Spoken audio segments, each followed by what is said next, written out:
সুপ্রিয় দর্শক, আজ আমাদের মাঝে উপস্থিত রয়েছেন নন্দিত জাদুশিল্পী এবং জাদুশিল্পী ঐক্য সংস্থার সভাপতি শাহিন শাহ। শুভ সকাল, কেমন আছেন? শুভ সকাল, আলহামদুলিল্লাহ খুব ভালো আছি এবং আশা করি আপনি ভালো আছেন এবং দর্শক আপনারাও ভালো আছেন। জি, আমি তো ভীষণ ভালো আছি, কারণ আমি জাদু অনেক পছন্দ করি। সেটা আসলে অনেক সময় হয়, যেটা একটা তো জাদু আমরা দেখি, আর একটা আছে কথার জাদু। আমরা জানি আপনার কথাতেও জাদু আছে, সবকিছু মিলিয়ে গল্প হবে।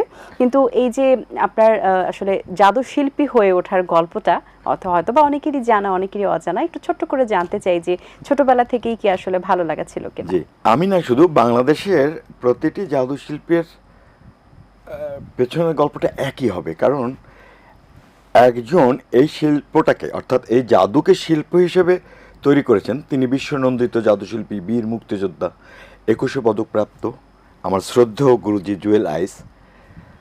তাকে দেখে দেখে কিন্তু সবাই আজকে জাদুকে এতটা বেশি গ্রহণ করছে। জুয়েল আইসের জন্ম না হলে বাংলাদেশের জাদুটা শিল্প হতো না। তা আমার সৌভাগ্য, আমরা একই জেলার মানুষ।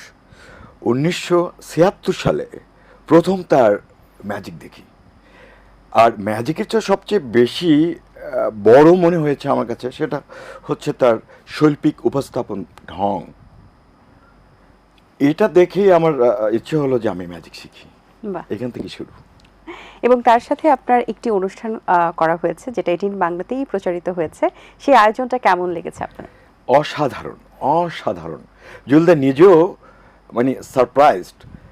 মানে এর আগে, আজ থেকে 20 বছর আগে প্রথম শুরু করেছিলাম তার জন্মদিন একবার আমি আমার আয়োজনেই, এবার আমাদের সংগঠনের আয়োজনে করেছি এবং আমি কৃতজ্ঞতা জানাই সেক্ষেত্রে এটিএন বাংলার চেয়ারম্যান মহোদয়কে, ডক্টর মাহফুজুর রহমান স্যারকে, যিনি যথেষ্ট পরিমাণে আমাকে সহযোগিতা করেছেন। বিশেষ করে এফডিসির 8 নম্বর ফ্লোর এটিএন বাংলার, সেটা আমাকে কমপ্লিমেন্টারি স্পন্সর দিয়েছেন। তিনি একটা বড় কেক স্পন্সর দিয়েছেন এবং এটিএন বাংলার পক্ষ থেকে তাকে আজীবন সম্মাননা দিয়েছেন, ক্রেস্ট। এইটা কিন্তু এটিএন করেছে। আবার এটিএন এডুকেশন যেটা করেছে, তার এলইডি দিয়েছে। হ্যাঁ, তো টোটাল অনুষ্ঠান আমি যা করেছি তার 75 অর্থাৎ 75 ভাগই সহযোগিতা আমি এটিএনের কাছ থেকে পেয়েছি। হ্যাঁ, এবং অসাধারণ প্রোগ্রাম।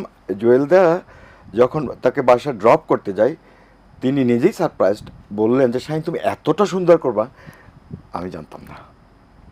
বাহ, আমরা কিন্তু আরো কথা বলবো, কিন্তু আসলে আমার খুব একটা জাদু দেখতে ইচ্ছে করছে। আমরা কি একটা ছোট্ট কোনো পরিসরে জাদু দেখতে পারি?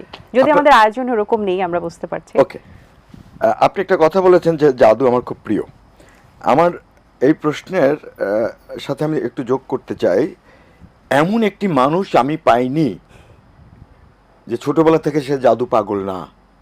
জাদু সবাই পছন্দ করে, দেখাতেও পছন্দ করে, দেখতে যেমন পছন্দ করে, আবার দেখাতেও পছন্দ করে। আচ্ছা, আমি আপনাকে নিয়ে একটা ম্যাজিক করতে চাই। এটা একটা সিম্পল একটা কাগজ, একদম সিম্পল, রাইট? জি। আচ্ছা, এখান থেকে আমি একটা কাগজ ছেড়ে নিলাম। এখন এটাকে চাইলে আমি 2টা ভাগ করে নিলাম, রাইট? হ্যাঁ।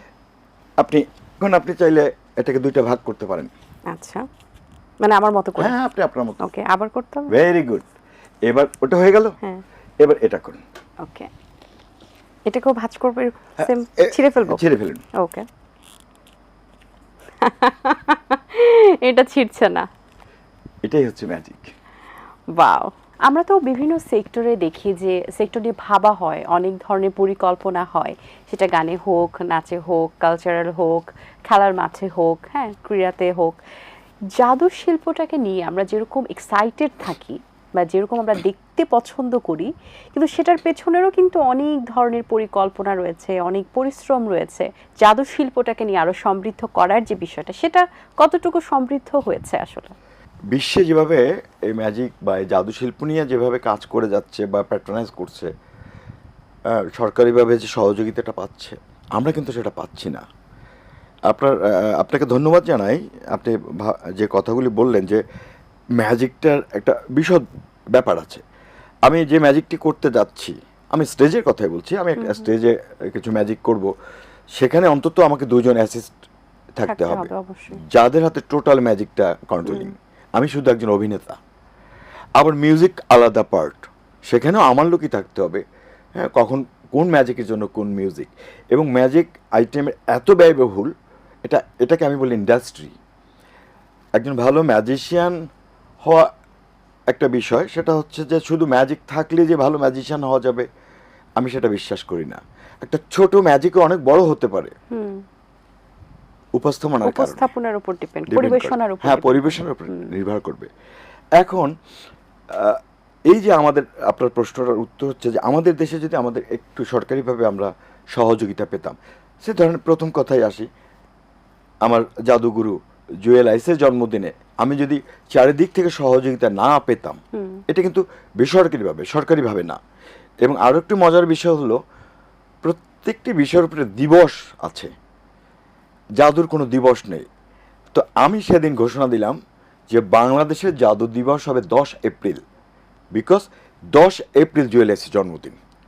তো এখন এই সহযোগিতাটা যদি সরকারিভাবে হতো, সেটা টেলিভিশন, শিল্পকলা, সব ক্ষেত্রে যদি এভাবে আমরা একটু সহযোগিতা পেতাম, তাহলে জাদুটা অনেক এগিয়ে যেত। অথচ আমাদের এই জাদু দিয়ে বিশ্বে আজকে জাদুকর হচ্ছে, বিশাল বিশাল জাদু হচ্ছে।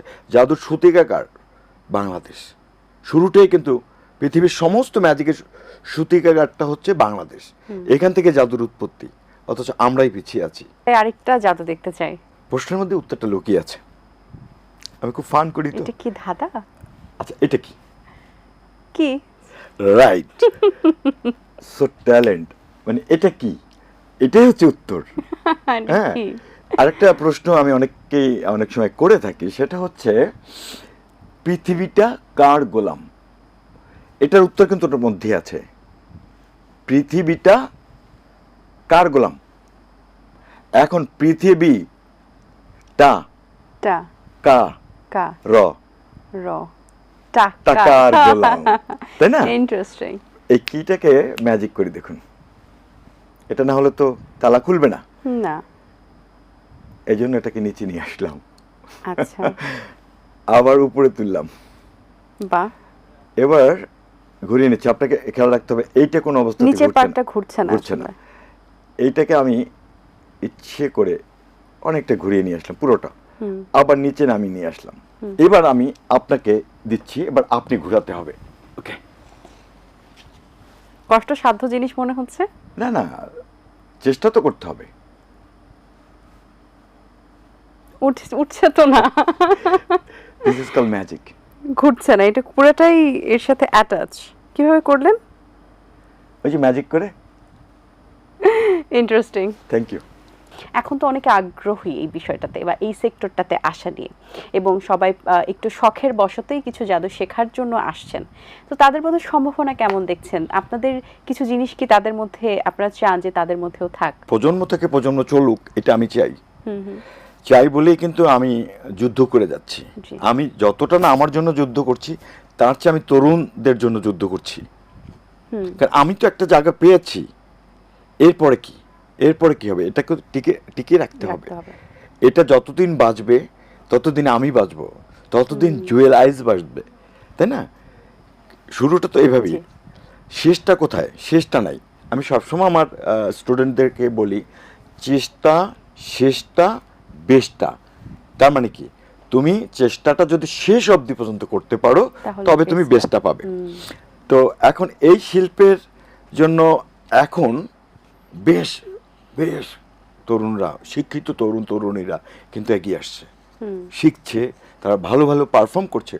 অসংখ্য তরুণী আছে যা চিন্তা করতে পারবেন না। একজন জাদুকর হিসেবে বা জাদু শিল্পী হওয়ার জন্য কিন্তু ব্রেইন অনেক শার্প হওয়াটা অনেক, মানে আই থিঙ্ক ইম্পর্ট্যান্ট। আর অনেক আসলে স্মার্টও হতে হয়, কারণ প্রেজেন্টেশনে যদি সে সাপোজ দর্শক ধরে ফেললেন আসলে তার ট্রিকটা, এটা যেন না হয়, সে কারণে কিন্তু তার অনেক, এবং তাকে ইনিয়ে বিনিয়ে অঙ্গভঙ্গি করেও কিন্তু পরিবেশন করতে হচ্ছে, যাতে দর্শক না বুঝতে পারে আসলে ট্রিকটা কোথায়। তো একজন জাদুশিল্পীর মধ্যে কিন্তু অনেক গুণাবলী বিদ্যমান। এখানে কথা হলো যে শিল্পী আর জাদুকর পার্থক্যটা কোথায়? আমাকে যদি কেউ প্রশ্ন করে যে বাংলাদেশে কতজন জাদুশিল্পী আছে,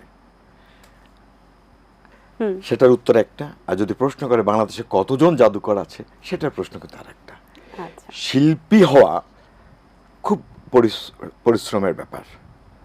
এই যে আপনি কথা বললেন যে আমি একটা ম্যাজিক দেখাবো, সেটা উপভোগ্য হবে তখন যখন আমার কথা বলা, আমার এক্সপ্রেশন, মানে ফিজিক্যাল ল্যাঙ্গুয়েজ যেটাকে বলি আমরা, বডি ল্যাঙ্গুয়েজ, সেইটা যদি ঠিক থাকে। এই যে আপনি বললেন যে ম্যাজিক ধরা পড়লে কখনো যে আমরা মিস্টেক করি না তা না, করি, অবশ্যই। কিন্তু সেই জায়গাটাতে গল্প ইনস্ট্যান্ট ঘুরিয়ে দিতে হয়। তো এই জিনিসগুলো জানতে হবে। শুধু আমি ম্যাজিক শিখলাম, ম্যাজিক দেখালাম, তাতে কিন্তু আসলে ওই ম্যাজিশিয়ান হওয়া যাবে, কিন্তু ওই শিল্পী হওয়া যায় না। বাহ, খুব সুন্দর একটি কথা। এইবার একটু জানতে চাই যে ধরা পড়ার যে বিষয়টা, আচ্ছা। এমন কখনো হয়েছে যে স্টেজে পারফরমেন্সে বা কোন একটা জায়গায় দেখাতে গিয়ে হয়ে গেছে, তখন সেটা আপনি কিভাবে রিকভারি করেছেন, এটা আমার প্রশ্ন। আজকে সহজ উত্তর, প্রথম ম্যাজিকটাতে তো আমি ভুল করেছিলাম। হ্যাঁ, তো সেখানে কিন্তু আমি কথা দিয়ে ঘুরিয়ে ফেলছি। যে টুকরাটি আমার কাছে থাকার কথা সেটা ভুল করে আপনার কাছে চলে গেছে। তো তখন আমার কি হলো, যেটা এটা ছেড়া খুব সহজ, কিন্তু এটা মানে এই যে গল্পটা আপনি বুঝতেই পারলেন না যে ভুলটা আমি করেছি। এটাই হচ্ছে বিষয়। আমরা স্টেজে অনেক সময় অনেক কিছুতেই ভুল করি, ভুল যে হবে না এই গ্যারান্টি কেউ দিতে পারে না। ঠিক। ম্যাজিশিয়ান মিস্টেক বলে একটা কথা আছে, ভুল হবেই। তো সেক্ষেত্রে আমাদের যেটা করণীয়, ভুলটাকে এমন গল্প বানাতে হয় যে ওটাকে ভুল আর মনে হয় না, ওইটা রিয়েল হয়ে যায় তখন। আসলে অনেক কিছু জানতে হয় জাদুকর শিল্পীদের, এটা আসলে আমরা ডিফাইন করতে পারবো না। আমরা আরেকটা ম্যাজিক দেখে নিতে পারি। এবারে কোন ম্যাজিকটা আমাদেরকে দেখাবেন বলেন তো? আচ্ছা, আমার চশমাটা একটু আপনি ভালো করে চেক করে দেখতে পারেন। ওকে, পাওয়ার আছে কিনা সেটা দেখবো। পাওয়ার তো অবশ্যই আছে। হ্যাঁ, অবশ্যই অনেক পাওয়ার আছে। অনেক পাওয়ার আছে। হ্যাঁ, যেহেতু এতক্ষণ আপনি পড়েছিলেন, তার মানে এটা নরমাল চশমা। নরমাল চশমা। হ্যাঁ। ওকে, দেখি।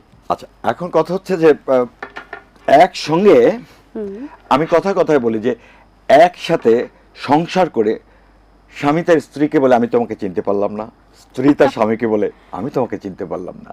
24 বছর 40 বছর পরেও, 60 বছর পরে একই কথাই শুনতে হয়। অর্থাৎ কেউ কাকে চেনে না, কেউ কাকে কথা শোনাতে পারে না। আমি যদি এই চশমাটাকে বলি, আমি বলবো না, আপনি বলুন এই চশমাটা কোন দিকে গেলে আপনার ভালো লাগবে, ডানে না বামে? বামে। বামে। ওয়াও। ওকে, আচ্ছা, এবার আমি আবার ডানে নিয়ে যাচ্ছি, ডানে। ওকে, এবার উপরে যদি বলি আমি, তাহলে উপরে চলে যাবে।